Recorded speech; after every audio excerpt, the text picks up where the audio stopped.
उज्जैन सांसद प्रत्याशी अनिल फिरोजिया जनता के बीच पहुंचकर वोट बढ़ाने का काम कर रहे हैं। साथ ही केंद्र सरकार की योजनाओं को भी जमकर गिना रहे हैं।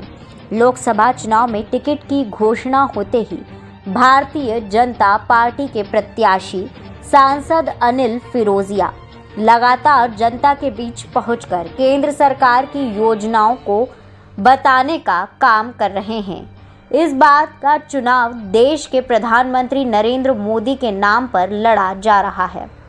चुनाव प्रचार के दौरान उज्जैन सांसद प्रत्याशी अनिल फिरोजिया ने प्रधानमंत्री नरेंद्र मोदी की जमकर तारीफ की।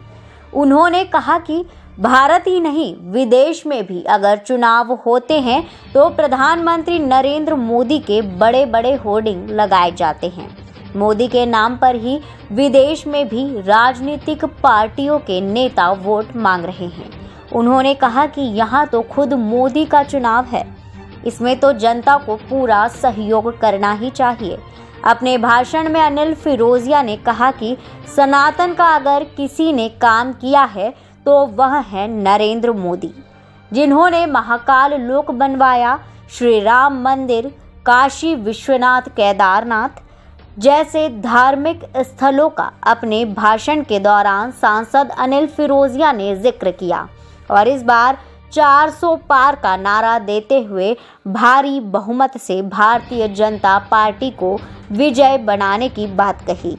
सांसद प्रत्याशी अनिल फिरोजिया ने गरीबों की चिंता करने वाले प्रधानमंत्री नरेंद्र मोदी की योजनाओं को बताते हुए कहा कि प्रधानमंत्री की योजना से 25 करोड़ गरीब अब सामान्य जीवन जी रहे हैं।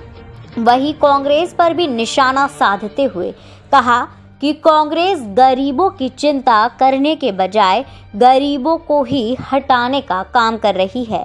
अगर गरीबों की किसी ने चिंता की है तो वह भारतीय जनता पार्टी के नरेंद्र मोदी सरकार ने की है। सबका साथ, सबका विकास, सबका विश्वास और सबके लिए प्रयास, और उन्होंने जो कहा उसका अक्षर से पालन करा। कांग्रेस 55-60 साल कहती रही गरीबी हटाएंगे, लेकिन गरीबी हटा दिया। लेकिन 10 साल के इतिहास में कार्यकाल देखे मोदी जी का 25 करोड़ परिवार को गरीबी रेखा से उन्होंने हटा के और उनका जीवन स्तर उठाने का काम अगर किसी ने करा तो उसका नाम है नरेंद्र मोदी। अभी बहन कह रही थी कि